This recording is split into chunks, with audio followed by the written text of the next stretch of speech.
This video will focus on checking in items. To start checking in items, click on Check In the top left. Normal is automatically selected.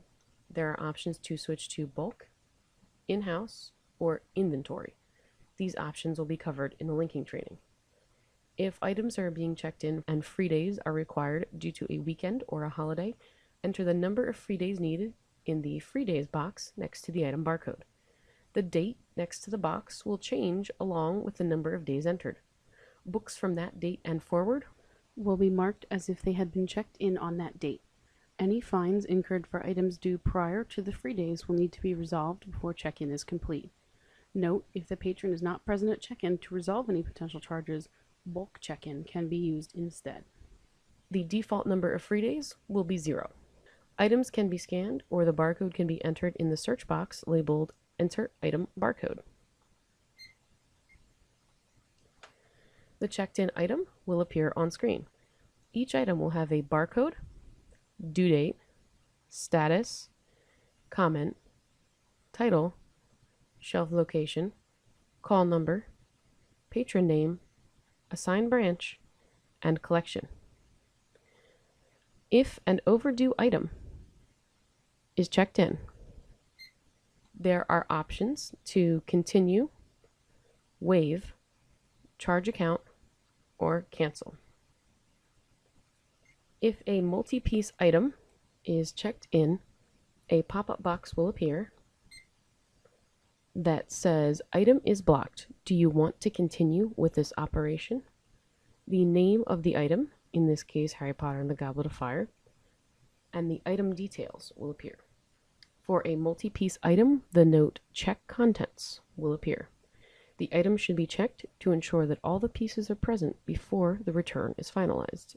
In this case, there are 17 discs that should be present. If they are all present, click Continue. Be aware that some older items don't have the Check Contents block selected, so staff need to be mindful of checking in multi-piece items. If all the pieces are not present, click Item Record. When the record opens, click Blocks and Notes,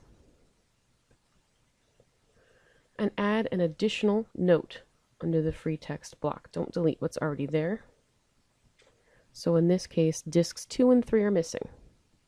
Your note should include the problem, the date, and the staff member's initials.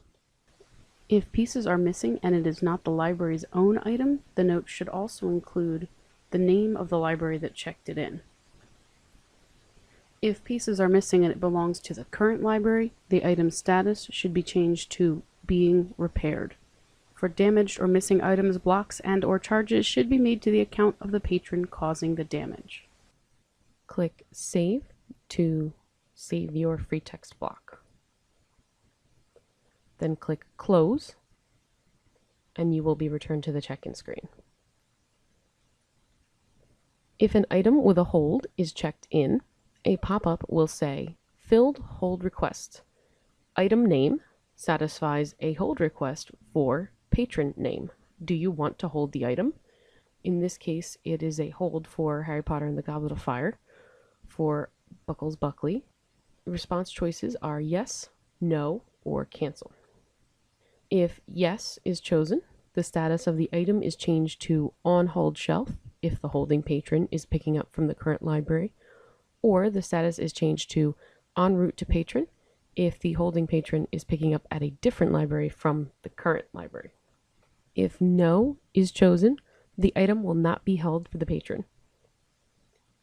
A pop-up will say, "Reactivate hold. Do you want to reactivate the hold request for this patron?" Response choices are yes and no. Click yes unless you know the patron no longer wants the item. If you choose cancel on that last screen, it completely stops the check-in process for that item. Holds are discussed more in the video Creating and Managing Patron Holds.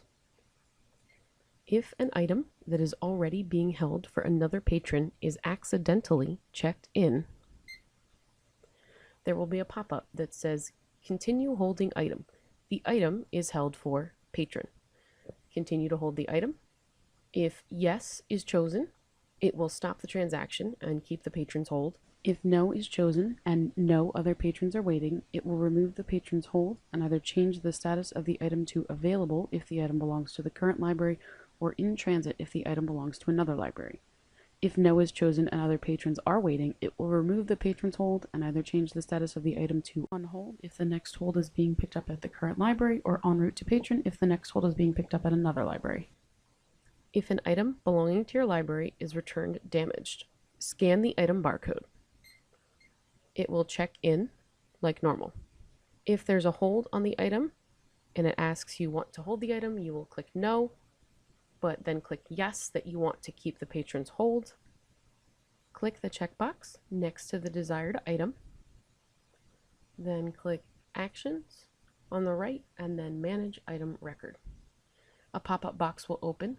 Click the checkbox next to Circulation Status and choose Being Repaired.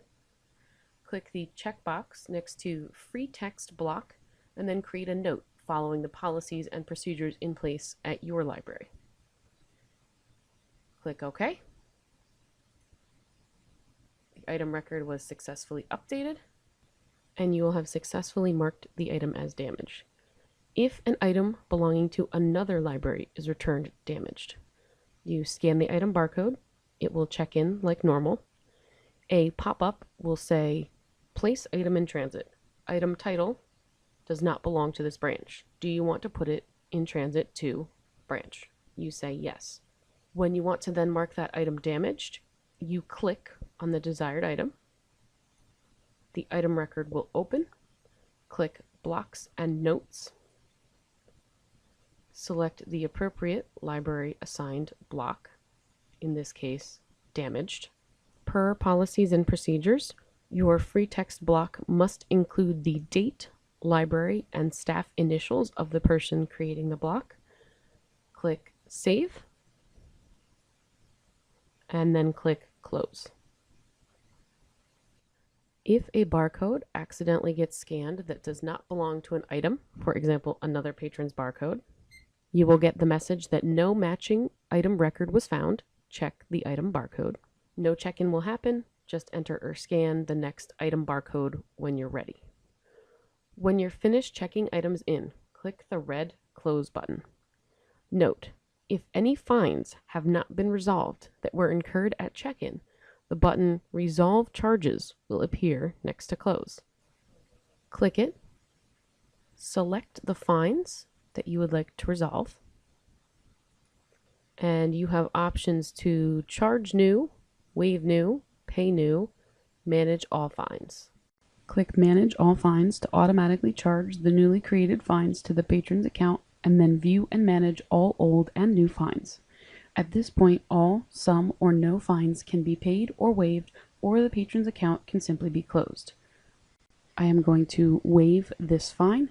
The Resolve Charges button that was here is now gone, and I can click Close. The difference between Manage All Fines versus Pay New versus Waive New versus Charge New is that Manage All Fines allows viewing of all fines, both old and new, on a patron's account. Pay New lets the patron pay for a newly created fine. Waive New lets the library waive a patron's newly created fine, and Charge New lets the library charge the newly created fine. Charges incurred during check-in must be resolved before the check-in work form can be closed. Options for resolving charges could be paying, waiving, or charging the fine. The check-in function will fully close, and you are done with checking in items.